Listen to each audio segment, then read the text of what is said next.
नमस्कार दोस्तों, मेरे YouTube channel easily explained everything में आपका स्वागत है। ऑपरेशन सिंदूर अभी स्थगित कर दिया गया है। भारत और पाकिस्तान दोनों एक अघोषित युद्ध लड़ चुके हैं और दोनों ही देश अपनी अपनी पीठ थपथपा रहे हैं। कौन जीता कौन हारा ये तो अलग मुद्दा है। हम बात करते हैं लड़ाकू विमानों की। पाकिस्तान के पास जो लेटेस्ट लड़ाकू विमान है वो अमेरिका का F-16 है और भारत के पास जो लेटेस्ट लड़ाकू विमान है वो फ्रांस का राफेल है। दोनों ही देशों के पास फाइटर प्लेन बनाने की अपनी कोई टेक्नोलॉजी नहीं है। इस मामले में अगर हम देखें तो चाइना भले हमारा दुश्मन देश है, परंतु चाइना के पास अपने लड़ाकू विमान हैं।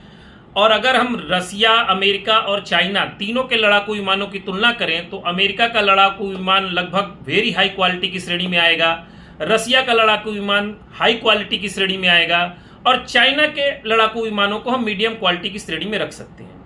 तो आइए सीधे अपने विषय पर चलते हैं और हम फाइटर प्लेन्स की बात करते हैं। सबसे पहले तो ये जान लीजिए कि फाइटर प्लेन का इंजन आम इंजन से बहुत ही अलग होता है और उसके लिए 4 चीजें बहुत इंपॉर्टेंट है जो फाइटर जेट इंजन में होनी चाहिए। यह मिसाइल के इंजन से बहुत अलग होता है। सबसे पहले तो फाइटर जेट का इंजन, अगर आप 5th और 6th जनरेशन के फाइटर जेट बनाना चाहते हैं या इसके टेक्नोलॉजी डेवलप करना चाहते हैं तो आपके पास जो इंजन होना चाहिए उसका थ्रस्ट कम से कम 110 से 130 किलो न्यूटन के बीच होना चाहिए।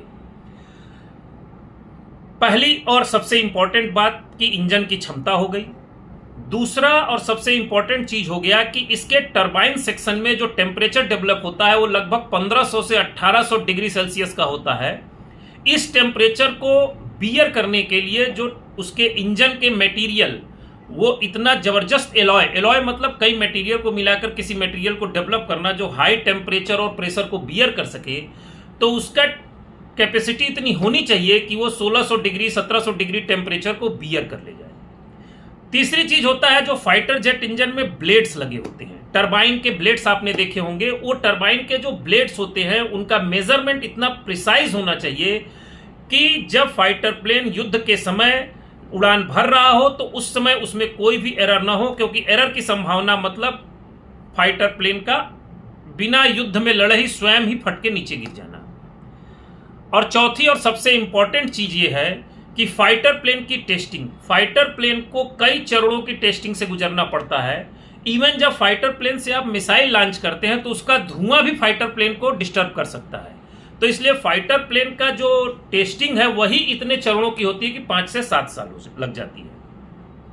अब आते हैं भारत की स्थिति और चाइना की स्थिति। पाकिस्तान का बात करना तो बेकार ही है, वो किसी स्थिति में नहीं है। चाइना की स्थिति इस मामले में अच्छी है और चाइना ने काफी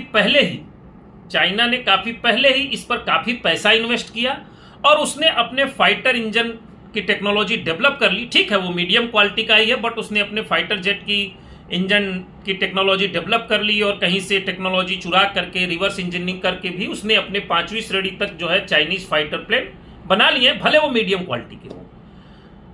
भारत की आबादी 140 करोड़ थी। इतनी बड़ी आबादी का पेट भरना और उसके ऊपर 2 अरब 3 अरब बिलियन डॉलर एक्सपेंडिचर करना फाइटर जेट इंजन डेवलप करने में यह संभव नहीं था। तो इसीलिए भारत उस समय तो नहीं कर पाया, परंतु यह इस समय यह बिल्कुल जरूरत है कि भारत अपनी फाइटर जेट इंजन की टेक्नोलॉजी को सेल्फ यानी स्वदेशी डेवलप करे। ऐसा नहीं है कि भारत ने इस दिशा में प्रयास ही नहीं किया। भारत ने सन 1986 में कावेरी इंजन के नाम से फाइटर जेट का इंजन बनाने के लिए एक प्रोजेक्ट शुरू किया था, परंतु उसका बजट जो है 300 से 350 मिलियन डॉलर के करीब रखा था, जो समझ लीजिए ऊंट के मुंह में जीरे का हाल था। उसे बाद में बढ़ा करके करीब 2009 में 3000 करोड़ कर दिया गया था। यह भी ऊंट के मुंह में जीरा ही था। अगर वास्तव में आपको फाइटर जेट की टेक्नोलॉजी डेवलप करनी है तो आपको 40 से 50 हजार करोड़ और 15 से 16 साल का समय लगेगा जिसमें ये टेक्नोलॉजी डेवलप होगी। तो भारत ने 1986 में कावेरी इंजन के नाम से प्रोजेक्ट शुरू किया था जिसका बजट बहुत ही छोटा था, जिसे 2009 में बढ़ा करके 3000 करोड़ कर दिया गया था। और इसके द्वारा जो इंजन हम लोगों ने डेवलप करने का सोचा था वो लगभग 100 से 110 किलो न्यूटन थ्रस्ट का इंजन डेवलप करने का सोचा था, परंतु वो जहां 70 से 80 तक का ही डेवलप कर पाया कावेरी इंजन प्रोजेक्ट के थ्रू। परंतु अब ये समय है कि इसमें प्राइवेट प्लेयर्स को इंट्रोड्यूस किया जाए और 15 साल का समय बहुत ज़्यादा है। बहुत सारे प्राइवेट प्लेयर को इंट्रोड्यूस किया जाए और उनको कंबाइन करके हमको अपना स्वदेशी इंजन डेवलप करना चाहिए ताकि ये 5 से 7 साल में ही डेवलप हो जाए, क्योंकि फ्रांस ने भी जो हमको राफेल दिया है उसका भी सोर्स कोड देने से मना कर दिया है, जिसकी वजह से कहा जा रहा है कि ये राफेल सौदा भी स्थगित हो सकता है।